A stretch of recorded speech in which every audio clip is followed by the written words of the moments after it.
Hi, I'm Deborah Gottesman, principal of Gottesman Associates, a lighting consulting practice in Toronto, Canada. My experience includes all facets of the lighting industry, from design to manufacturing and education, and I'm passionate about quality, human-centric lighting. Hi, I'm Sharon Adler-Gatalis, Principal of Color Plus Light. I also work with Deborah at Gottesman Associates. I'm an artist, color consultant, lighting designer, and educator, and I have a passion for color and light. Today we're exploring color and light as we age. What are the physiological changes that we experience? And how does that affect us, both physically, emotionally, psychologically? We'll delve into some of the extensive research and finally reveal what we can do to improve health and well-being for a livable future. We discuss color and light together because they are intrinsically related. It is reflected light that enables us to see. The spectrum of the light source must contain the wavelength of the colored surface for us to be able to see the color accurately. So in this example, there is blue light in the spectrum, and the blue surface reflects the blue light and absorbs all the others. In this case, the light source spectrum is strong in the yellow region and is almost completely devoid in the reds and blues. Most of the spectrum is absorbed and very little is reflected, so that cars appear dark, almost black, under this light source. So a color can only be perceived accurately if the spectrum of the light source contains that color. And now to Sharon for our deep dive into color. This is my father on his 92nd birthday. My father loves life. He enjoys meeting with his friends and meeting new people. He loves clothes and shoes, and he loves good food. He keeps up with the world economy, and he's interested in world events. He has inspired me to use my passion with color and light to lead to meaningful solutions, improving environments for older adults to live independently. What does someone like my father need to live a fulfilling life? How can color and light lead to a good night's rest, selecting nutritious food, having an appetite, maintaining a safe environment, having an uplifted mood, and being socially active? A few years ago, I started my research into color and light for health. I delivered my research paper, Visual Experience of Older Adults, Color Preference and Color Tuning for Health and Comfort, at the International Color Association interim meeting held in Lisbon, Portugal.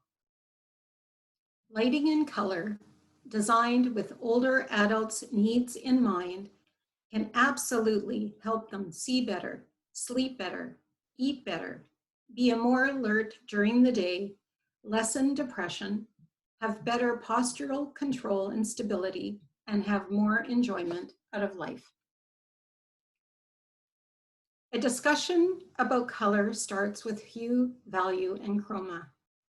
Hue is what we commonly refer to as color, such as red, blue, green, yellow, violet. As you can see in the Munsell color system, the hues go around in a circle around the band of the values, which are in the center, and the values are the lightness or darkness of a color. Chroma is the brightness or saturation of a color. The way we experience form, depth, and movement rely on our perception of brightness or luminance, saturation, and hue.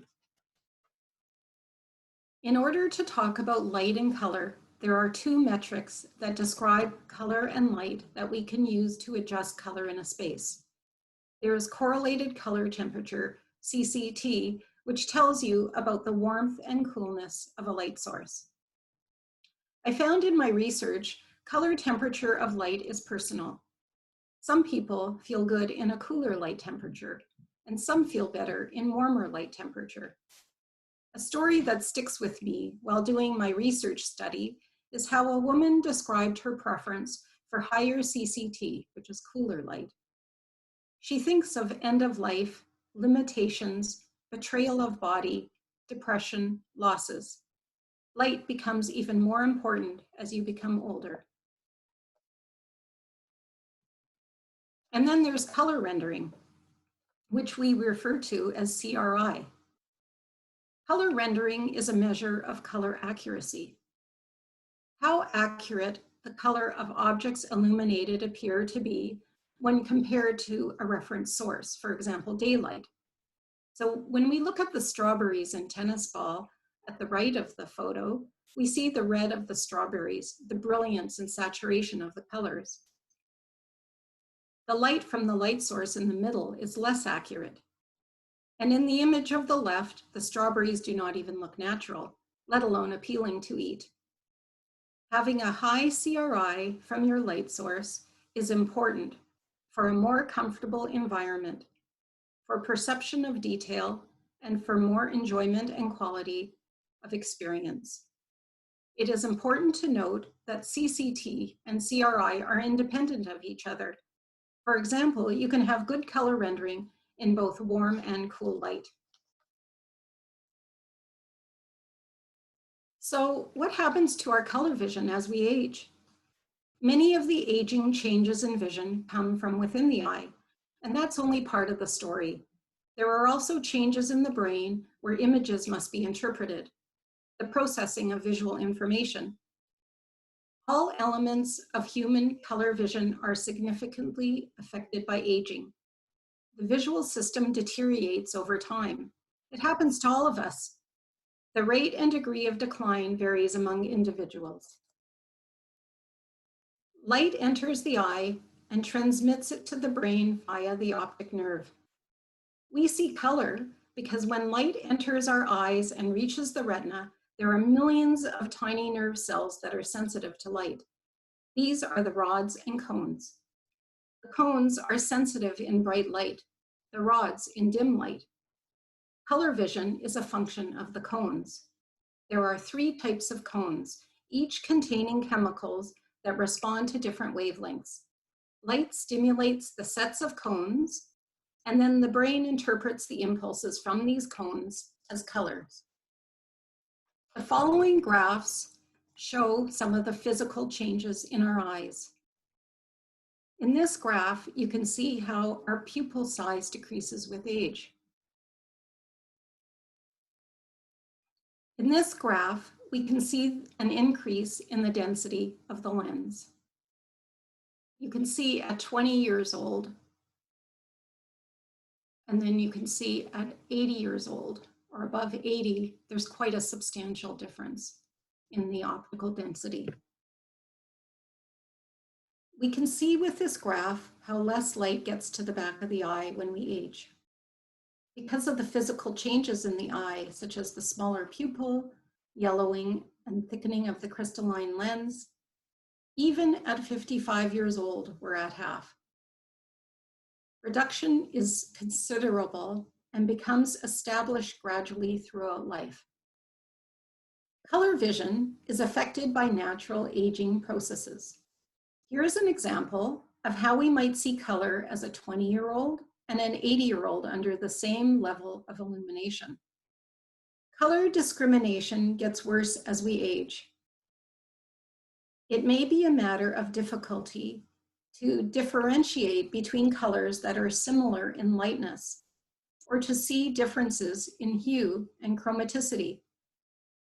However, under certain conditions, such as low light levels or low CRI, the ability to discriminate color, such as our color matching functions, is reduced. There is no hue shift with age, but saturation is reduced.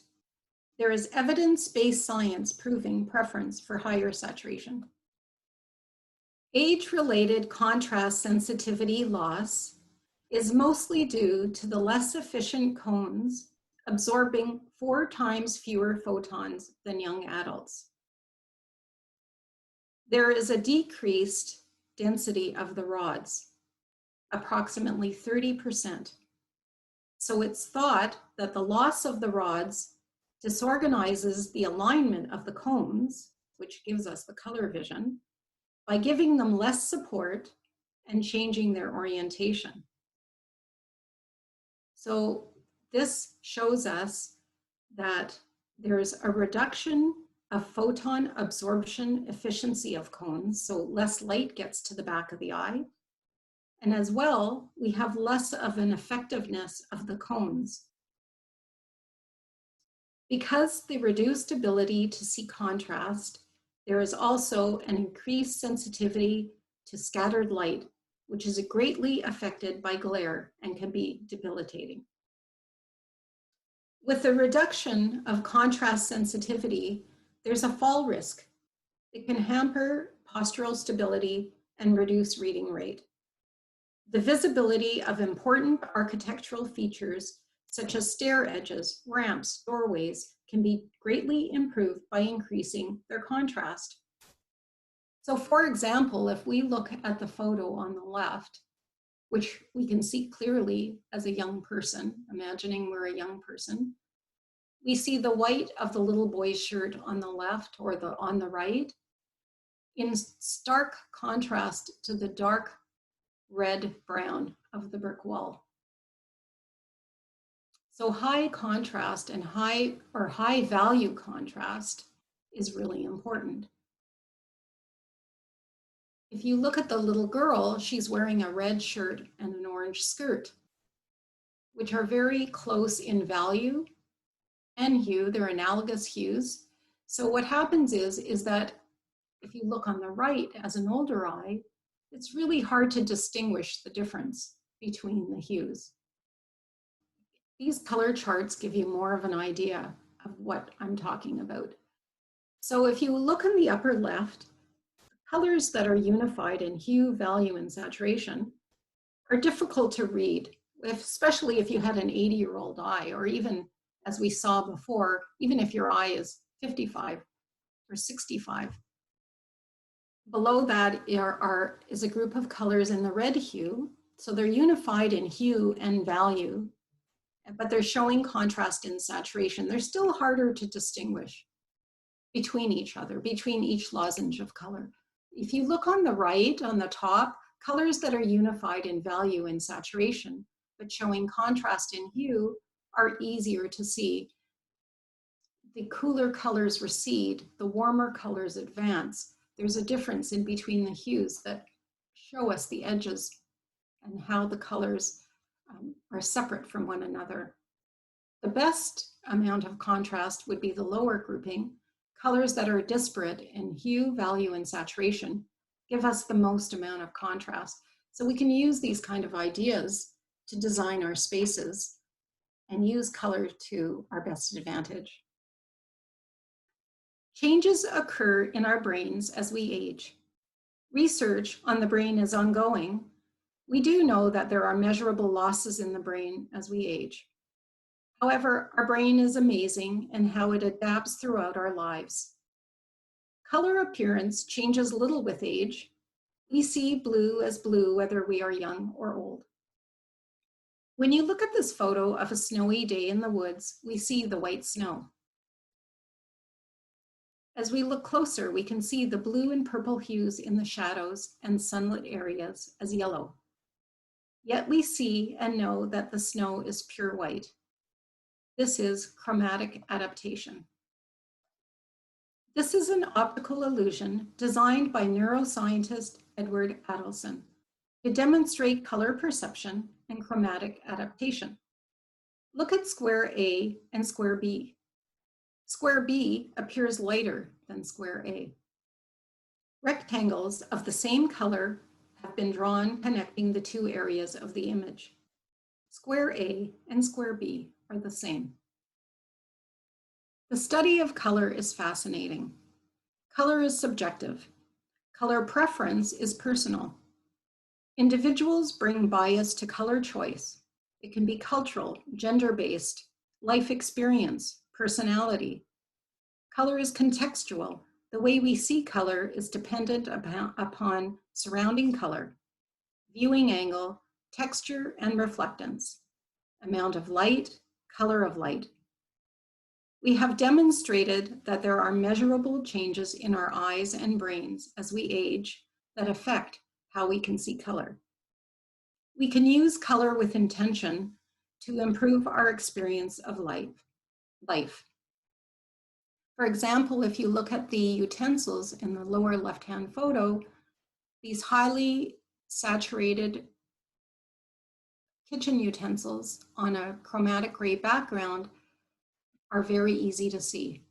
So in other words, it can help us with our ability to function and enjoy life. In the photo on the right, you see a peach cushion on the ground. So as we age, our color preference doesn't change. If I like peach when I'm younger, I still may like it when I'm older. The issue is that you may not see it as clearly because of the changes in our eye and our brain. It's harder to distinguish between items that are of similar value or similar hue. So the peach cushion on the carpet is very close in value to the carpet, to the couch, and to the table. So one of the ways that we can improve life with color is by using color with intention. And the other way that we can see color better and more clearly and use it in our life is to add more light. And Deborah will talk about light. So the older eye needs more light to see color. The natural inclination is, let's add more fixtures. Won't that enable better visibility? Well, sometimes more light can actually mean less visibility. What we can see in this photo is the cause of much glare, which is the light source. But what you probably didn't notice is the fellow standing at the gate. And indeed, he was there in the previous image. What is happening is that our pupil behaves much like the iris of a camera. It adjusts to the brightest point in the field of view, making all other areas difficult to see. This example is a great demonstration of the problem with glare. So although more light may be needed for visual acuity and to see color well, not just any kind of lighting will do. Light enters the eye through the pupil and must pass through the lens before it can hit the retina and be communicated to our brain. Sharon already mentioned that as we age, our lens thickens, which means that less light passes through and it scatters more.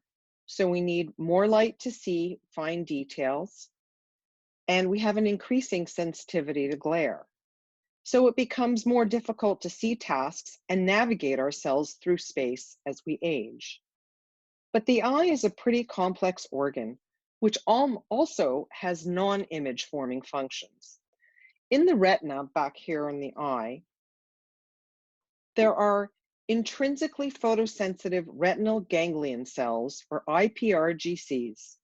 They use light to entrain or synchronize our biological clocks, also known as our circadian rhythms. Our bodies need the light of the sun with its changing color and intensity to help us synchronize our body and mind's functions. The changing light of the day helps us regulate various hormone cycles. Melatonin is a hormone that controls our sleep cycle. It's high in the night and low in the day. Cortisol is an essential hormone associated with waking, alertness, and stress response. Now, melatonin and cortisol are an opposite relationship. When melatonin is high, cortisol should be low, and vice versa.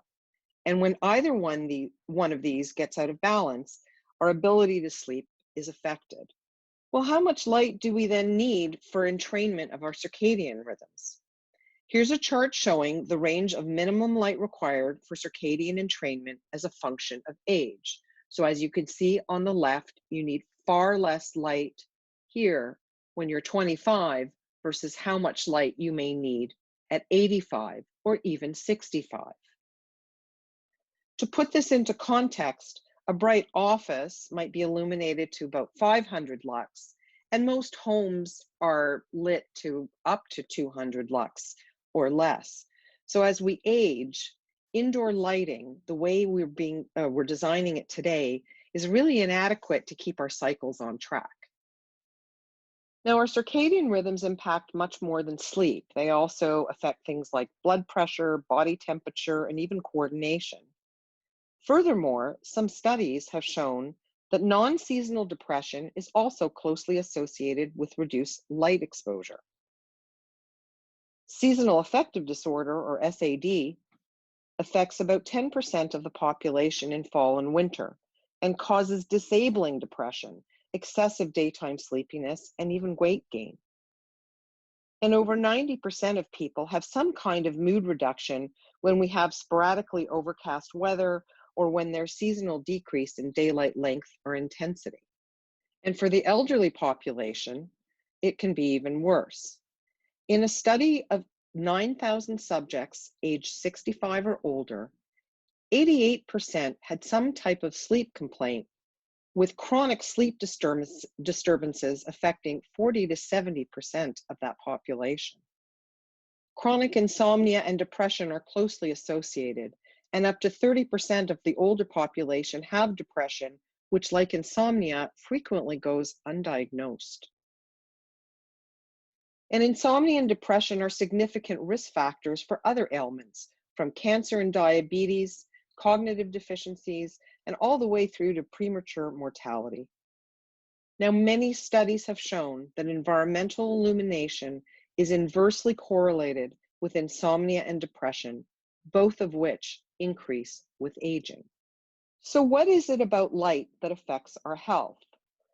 While a lot of research still needs to be done, there's at least 4 important factors that have been identified. Spectral content of the light source, the intensity that the light source can produce, the duration of the exposure to the light, and the timing of when you get that exposure during the day. Furthermore, there are now calculations that can determine a circadian stimulus that takes into account all of these factors. We need what nature provides us: brighter blue light in the morning that shifts to warmer, lower levels of light at night. Today, we can simulate daylight with electrical lighting using technology called dim to warm and tunable white. These technologies mimic the performance of daylighting by varying their color temperature, as well as being able to be dimmed to vary their intensity. So our overall health and well-being depends on bright days and dark nights. Now, this becomes especially problematic for seniors in assisted living or long-term care. Studies demonstrating that middle-aged adults are exposed to about an hour of bright white light per day, while older adults in assisted living are exposed to bright lights for only about half that. And those with Alzheimer's disease and related dementias, or ADRD, living in nursing homes can experience as little as 2 minutes per day. There are some really interesting studies by SMUD, the Sacramento Municipal Utility District, the electricity provider in Sacramento, California.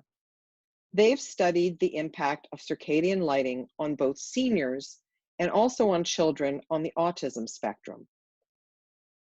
Their study of an independent living seniors apartment building looked to see if circadian lighting could improve sleep and/or reduce the number of falls by the residents.